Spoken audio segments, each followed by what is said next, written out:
Hey, and welcome back, everybody. This is gonna be our Q&A part of our stream, and that's gonna be called Storytellers in Twitch chat. So I'm gonna play some cool music in the background, and you guys get to ask us questions about Pinball Storytellers, or maybe anything D&D related, and so on and so forth. I will get something up so that you guys can see yourselves on the stream, and as I do that, I'll ask Justin over here to entertain you. So Justin, entertain me. Actually, I've been thinking about something for a while that I've debated, like making a Reddit post or something in Koivu subform. But I see a lot of people talking about why things work the way they do in D&D, or how do you explain how something happened. That's not the right way of thinking about it. The rules of D&D will tell you what happens, but not why.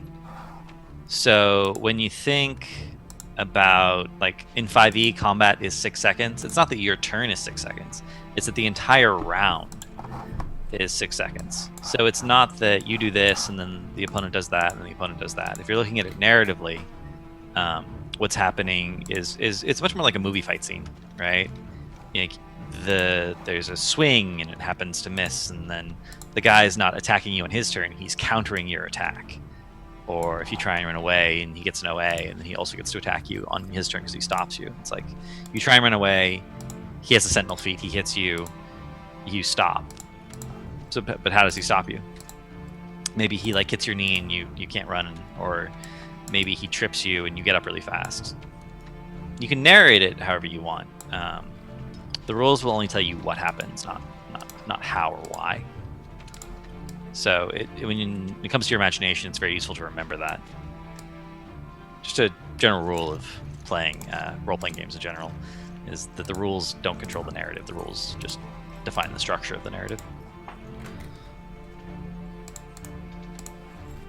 yes, I'm just failing completely and capturing chatty and just having this on stream.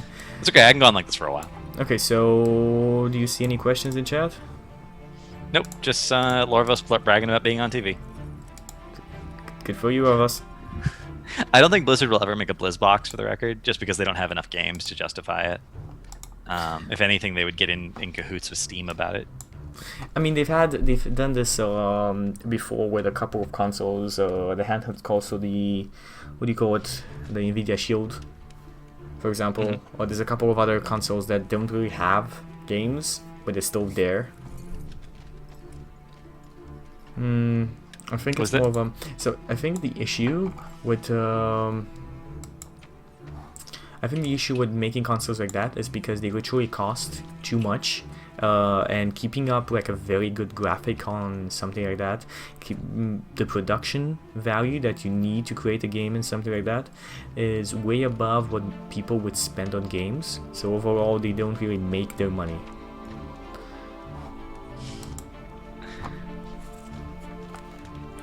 Oh wow, Sonala, this is really good. Yeah, it's sorry. I wish we could like find someone to put this on stream so you guys knew what I was talking about. I didn't even see this. I haven't been on the Reddit in a while. Okay, you can make it in chat so people can get it. Yeah. That's really good. Yeah, that's exactly what Tamara looks like. See, she could be attractive if she wasn't so emaciated, but she has big eyes. That's totally her. That's exactly what I thought of when I thought of her in my mind. Justin, there's a question that's exactly specially made for you. What is Pinball Storytellers? Go. All right. So Pinball Storytellers is an idea Chuck and I had, and basically we want to take familiar stories that people know, right? And we want to put them into the D&D world and see how that changes them, where the narratives go. And I still think the best example of this is the first show we did, Little Red Riding Hood. Yeah, that's what I always shout out. Like, I usually take a 1 hour break before this and my game stream, and I say, if you don't know what Pinball Storytellers is, go watch the first episode. Yeah, so Little Red Riding Hood, I'm not going to spoil it, but it ended up having a very, very different ending than the actual story, but it made complete sense, considering what happened in the context of how we were deciding what was going to happen with the story. So it's really awesome. and we've been doing a lot more experiments. There's actually some other experiments we're trying where we're like combining stories. I don't know if you guys saw the movie Into the Woods, but I saw it recently, and I'm really excited. Basically, they took 4 different fairy tales and put them into one single narrative. And it would be really interesting to try and do that.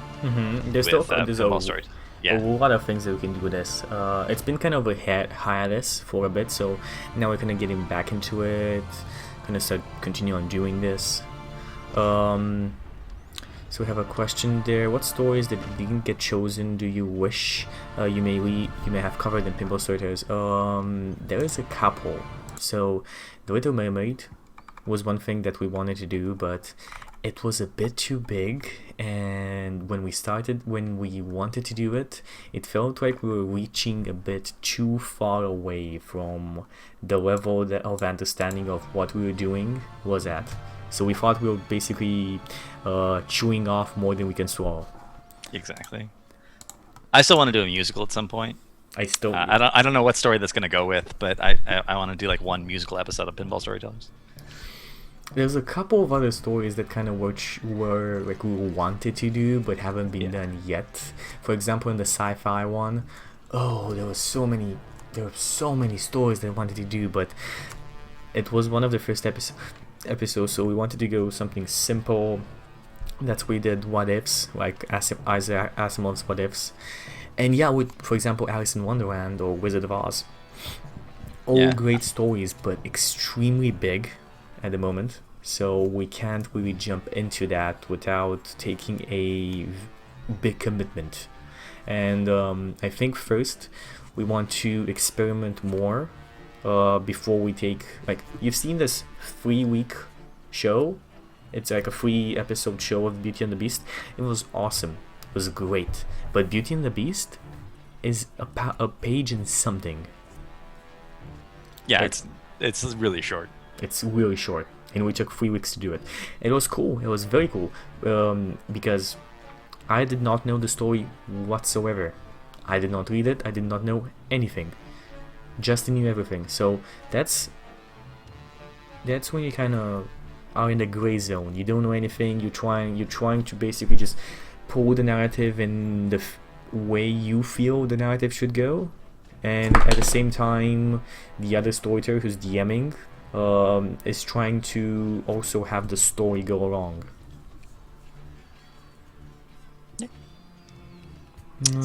What do you think? What stories that you have that have not been done yet? My magnum opus, my idea for the ultimate thing that we could do is Alice in Wonderland. But you said it, and I think that would be at least a month. Like, it would be at least 4 sessions. And I think it's. But I also think it would require a lot of prep, because it's big enough that if we go on some really huge tangent, like if we diverge early on from the main story, which can happen, because again, we try and have plans on this show, but we really do allow things to be totally random.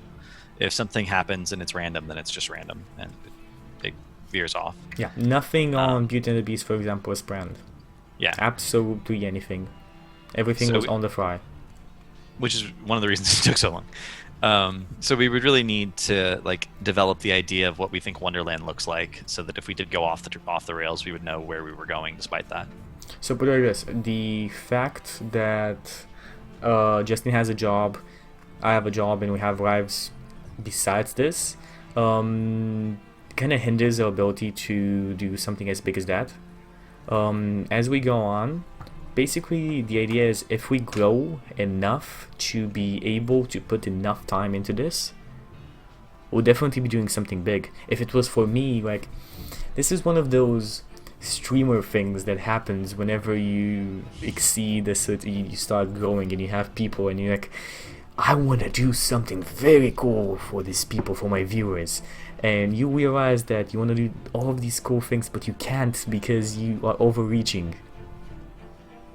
Attraction Factor would be a good one. I literally actually have a list of ideas that I kind of want to do, but I can't do yet because I'm not at that point there. So that's kind of what happens with these types of ideas in streaming wise. We want to do it, but we just simply can't at the moment. That was a rather detailed question to that. Yeah. Or detailed answer to that question. What would your ultimate guest be on Pinball Storytellers if you could have anyone? Will Wheaton. Neil Gaiman. Good one. Terry Pratchett. You said they said anyone. They did not mention dead or alive. Alright. I would actually not want Tolkien on this. Or really? Lovecraft. Or Lovecraft. Tolkien would be so fun. He had such a strong understanding of language. Yes, but he fought everybody to be stupid. Most of his fans he didn't like because he fought people. Most people didn't understand his work. Well, most people didn't. Well, at the time, most people did not, agreed. But at the same time, he was, by some of his more closer friends, described as he hates almost anybody that has read his book. That's fair. Okay. Yeah, my choice would be Neil Gaiman, particularly because in addition to writing things that are very interesting, I know Neil Gaiman has done some stuff like this, some performance theater with his books and with other things. So he'd be good at this. Do you find the issue of the most stories you would inevitably choose will be the hero and the damsel? No. At all. Again, watch the first episode. There is name me the hero and the damsel in there. There is let's say the Red Riding Hood is innocent, but besides that, everybody is there's no clear right or wrong in that. That's the whole thing that we're doing. So we're not Von Darkmoor. We're kind of jumping away from the stereotypical parts of this, simply because we can, simply because we're instating a bit more logic, a bit more linear storytelling to it. Our thinking. So, and I think that because of the vast amounts of experience in adventures, for example, I think none of us will ever jump into a stereotypical plot whenever we do something like this, because that's just cheap. Also, we're kind of aware of like what the typical plots are because we're doing this. Like, we read the story beforehand. We both done a lot of reading throughout our whole lives. So if we like had a story idea, we would realize where it came from, and we'd be like, "Oh, someone's done that before." Maybe modify it, tweak it. The objective is just to make the story interesting and different. I was thinking the most different from the story kind of episode we did ever was the Romanian fairy tale one. Oh yeah, that was really strange. That was really strange. It was very fun, but extremely strange. Yeah, and that didn't have a hero, and it didn't have a damsel. Also, in Rapunzel, she was never really a damsel, per se. I'm trying not to spoil any of these, but I'm like looking at these, and like Hansel and Gretel, Beauty and the Beast, the Master Thief. The Master Thief did not have a damsel. The Halloween special did not have a damsel at all. So if you go look at what we've done, you actually like. There's a lot of like the number of stories that have had a damsel is the minority. Yeah, and overall, all of them have been entertaining versions of, for me at least. I'm talking for like I had a lot of fun doing all of them, just simply because they were different, they were original, and at the same time they were familiar. Okay, so what do we have? In one case, they were based on a random article. Yeah. Yep. A newspaper. What about a Star Wars Episode 4 episode? I mean, we don't rule anything out. I know there's like a question that I read like from 13 Lemur. Yes, any and every story is there. Like, it's okay. We can do. We don't wanna stop it at fiction or fantasy. We can do anything. But yeah, they just wanna like it. Like what you just saw, the last episode, came because we really got into the skins of the characters, and I was completely immersed into beauty. Like all that went into my mind was, how do I make this fucker love me? That's literally all that went through my life. Like went through my head. How do I make this guy happy and love me? And I was really into that. Yeah, science fiction, like fantasy, is a little easier. And I mean, writers say this all the time, that fantasy is a little bit easier because it's like the hero needs a sword. Snap, he has a sword. Magic. You know, your hero needs a ray gun. Well, who built the ray gun? Why does the ray gun exist? Why don't people have defenses against ray guns? Science fiction's a little harder in terms of maintaining a consistent narrative. But it is very doable. I think in this context, it's just we would need a specific. We really need a specific story, and we would need to plan in advance. Star Wars would actually be fairly easy because Star Wars is not very rigid in terms of the science. It's more like space opera than anything, which would fit very well into the show. Because you know, some doodad needs to exist. You can just kind of make it up, and they do that in the Star Wars universe all the time. So I think overall, there's very few things that we couldn't do on stream. right. Like there's a process of elimination. There have been some stories in the past that we've kind of looked over and they're like, nah, this doesn't really fit the show. It's some stories that are so like driven on the rails, and you can't really do absolutely anything about it. Like there are stories that are like from point A to point B straightforward, that I, for example, have completely ruled out whenever I read them, and I was like, okay, this doesn't work. This is a cool story, but this doesn't work. Or there are stories so nonsensical that they just are there to convey a message or a teaching. Oh, that's about it. Sorry. Go on. No, I just had a new idea for a show format. It involves a guest, though. What we do is we have a good and evil DM. One of us plays the good DM. One of us plays the evil DM. Do I throw dragons at him and you throw frumps? Yeah, something. I don't know. It's just an idea. We'd have to make it work. That'd have to be like maybe like a stopwatch, so you get to be good for a certain amount of time, and then I get to be evil for a certain amount of time, or vice versa. We just really fuck with the guest. We can call it the fuck with the guest format. It's a good format. We bring guests, and the guests that we didn't like, we bring them again for that episode. I don't know. There's a good idea in there somewhere. I just haven't figured it out yet. But it's gonna be in the format. It would have to be the right. Guys. It would have to be the right story. Can you imagine that with like I was just trying to imagine that with Neo, to be honest. That'd be interesting. That'd be interesting. I think it would work really well with a lot of Asian fairy tales, because a lot of Asian fairy tales, like from the Western perspective, seem very, very random. And it's like something good happens, and something really bad happens, and something good happens, and something really bad happens. That's an idea. That's a good idea. We'll see. Yeah, everything, by the way, for those who don't know, down below in the characters, players and characters tab, if you press that, the Pinball Storytellers document is there as well available, so you can kind of read up on the formats. It's just like a page or something. It's not much. Lemur. 13 Lemur. I have read 13 of the Xanth books, I believe. I think there's 43 now, so I haven't read all of them, but I've read a good portion of Piers Anthony's work. And we have not done Phantom of the Opera. That would be an impressive achievement on our part if we pulled that off. Maybe you could have that in free show. Okay, so I don't see any other questions. Okay, guys. Any other questions from you guys?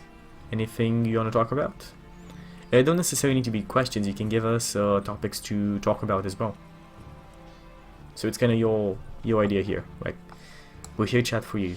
We're doing this because we want to see what you guys think about the show, what could be improved, and so on. This is basically our brainstorming session, as well as it is kind of our talk to our audience. Okay, have a good night from Dartmoor.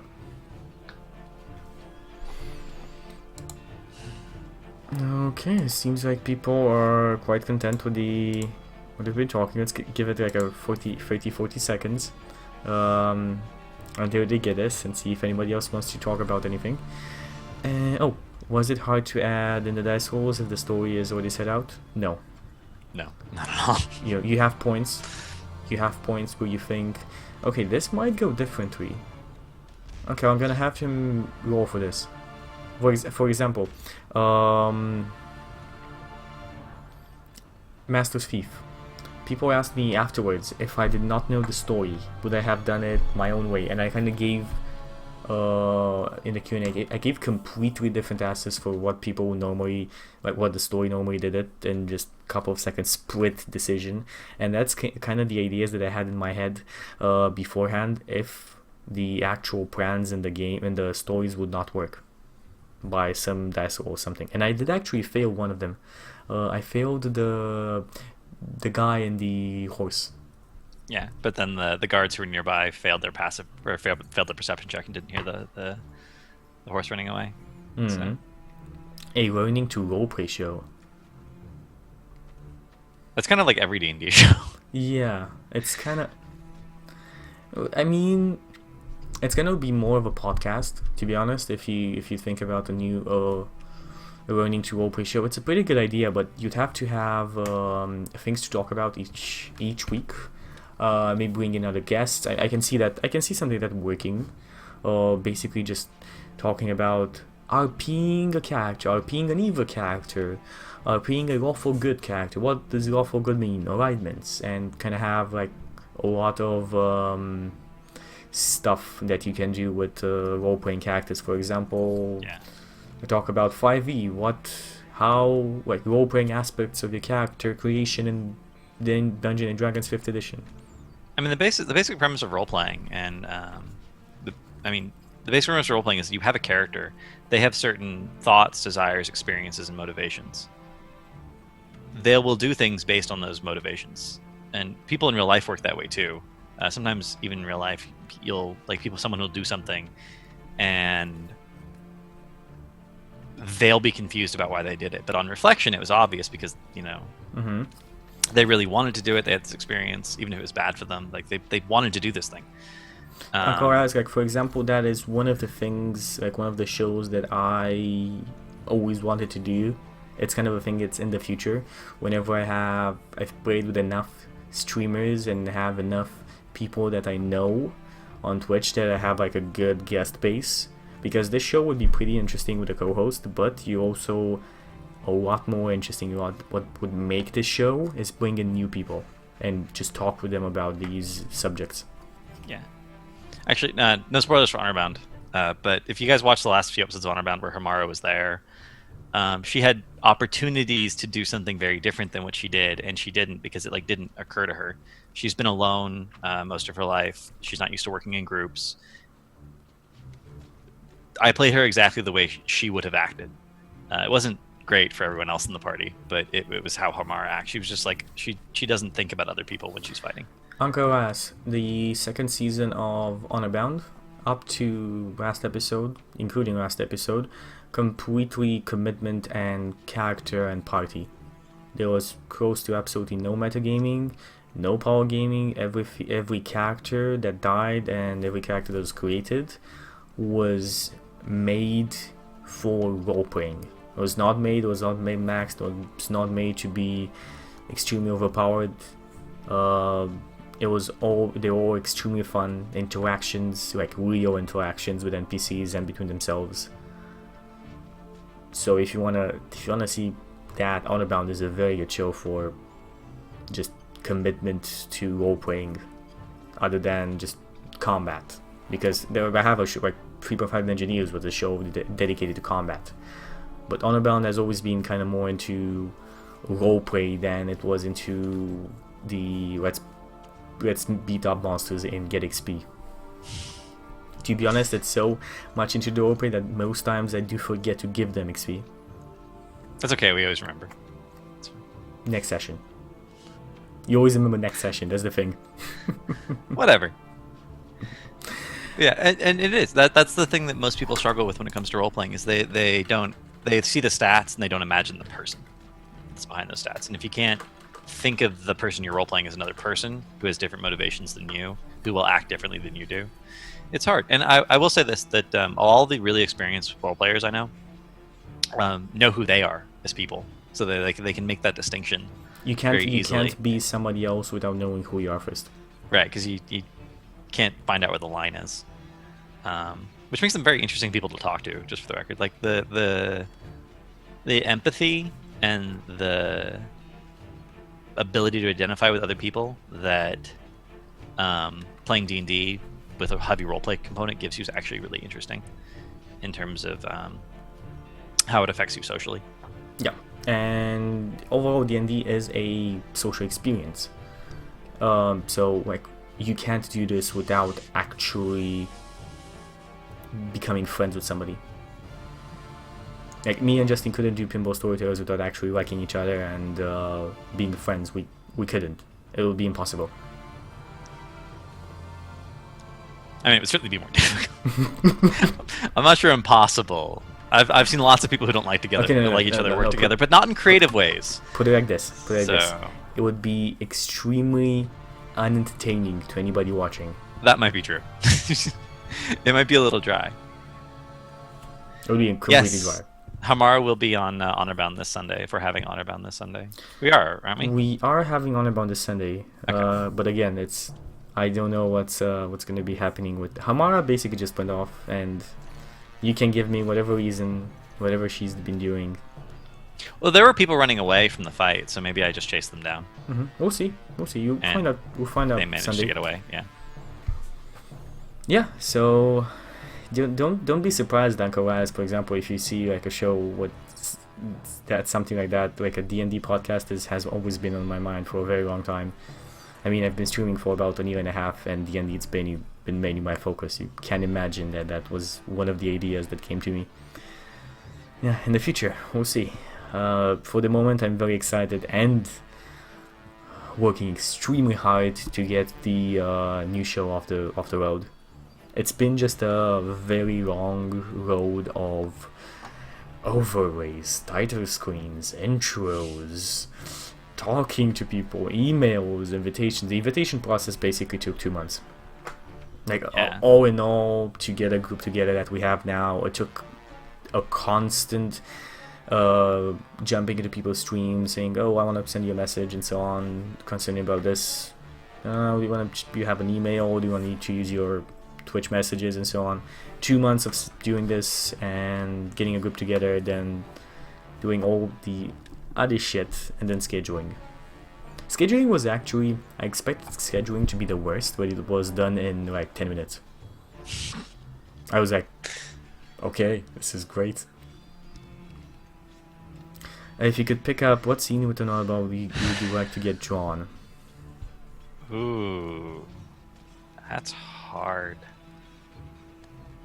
Okay, well, nothing like from season 2 a scene that has happened yet. Has really stood out a bunch yet. A scene that drops into my mind is the Chain Devil walking into the throne room in I completely forgot the name, Varus. Yeah. And you killing the necromancer that was on the throne room in this pentagram, and basically just like this portal appears and a Chain Devil walks through. See, mine would be the feeding room where they were eating the people, right? And we freed these guards, and they're all emaciated, and one of them's like on his knees crying in front of his zombified wife, and I'm like looking a little guilty in the background, and Ryan's character is just shaking his head, and Neil's character is just like looking around the corners like, what? Yeah, I can just imagine like the guy with like the ring on, and the woman with the ring on, and you like in the corner. It's like this. Oh, that would be pretty cool. That's kind of a comical one. That was super awkward. Yeah. Oh, another cool one. Is when you guys blew up the church. Oh yeah.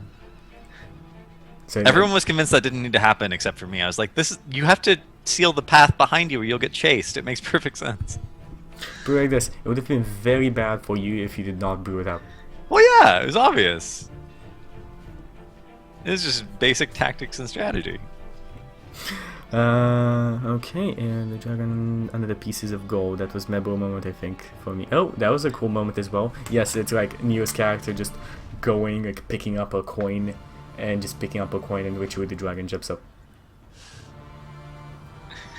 Yeah. Knight right at sky from arrows while they fireball an army. No, I don't know. No, not that was not a good scene. It was a good scene, but it's not like a art-worthy good scene, like a fan art-worthy good scene. Oh, the 13 gods. Was it 13? We were sitting at the table with seven because seven. It was two main gods, two main old gods, the ones that were imprisoned with Chaos himself, right? And the other 7 ones that were, what you call them, were the 7 mortal sins. Right. All of them made after one of the mortal sins. We're sitting at this table that we cannot get up from, with like an old wizened elven man sitting there, like letting us eat and having an interesting conversation with little fairy flying around. No, I was not running. Well, I was running out of the church technically, but I was running out of the church by being underneath it in the sewer. So put it, if I had like a fan art done of this, I would have like it in 2 scenes, like the scene of outside, church exploding, scene of inside, like basically like a half image, like half of it in the church, half of it half of it like just in the running, and like Neo's and Ryan's character kind of in the front and just in running, like as the alchemist's fire is literally exploding behind him. Yeah, that'd be tough. Like that'd be awesome, but that would be a tough portrait to do. Let's see. The zombie army with the malls. Oh, that was a pretty cool one. Yeah, just there. So I'm hauling around these four zombies in like heavy cloaks are following me around. You and the griffins. No. The scene where you are in front of griffins and there's a pixie translating what you're saying to the griffins, and you're trying to get the like 4 random guys that are like this with mauls and bandoliers, trying to get them on the griffin. That's good. That was a very good one. That would be so yeah. So remember, these zombies had cloaks on, so you couldn't tell they were zombies. They had mauls on their backs, and they had potion bandoliers across their fronts, and they had like 1 of the best potions, 2 of the middle potions, and 3 of the like not as good, like the worst potions. And they're standing orders in combat where if anyone goes down, put a potion in their mouth. Oh, that was a fun episode.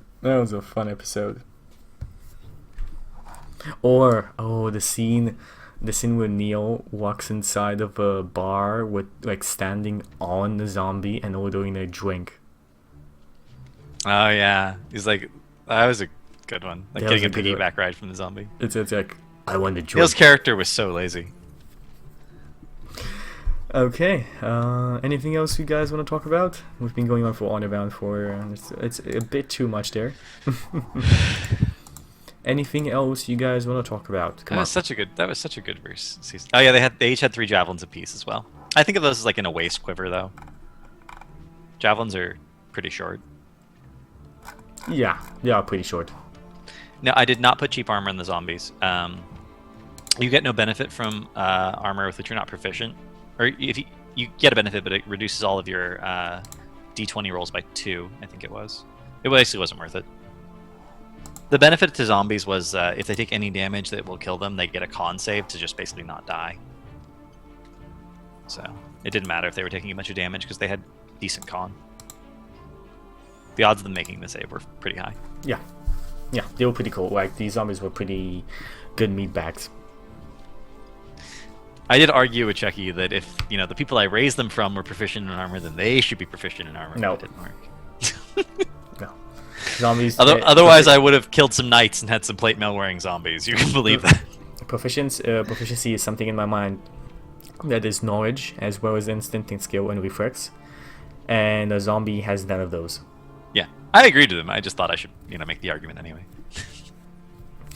Okay, so I think that's it. I think we covered enough in this Q&A. Anything else you want to talk about? I'm good. Okay, so and we've done shoutouts before, so not gonna do them again. That's our show, guys. Hope you enjoyed it, and we'll see you next Friday at the same hour. No, actually, no, not the same hour. Next Friday, 22 GMT plus 2, which is next Friday about. Okay, how many hours? We'll tweet it at you. 3 hours and 33 we'll get the time minutes. absolutely right. Yeah. If you want to check out down below the schedule, that's where you see when it's gonna happen. I update the schedule each Saturday or Sunday, so I'm gonna update it. It's gonna be there. You will see there what's gonna happen with that. Okay, so that's about it. Hope you guys enjoyed. Bye bye.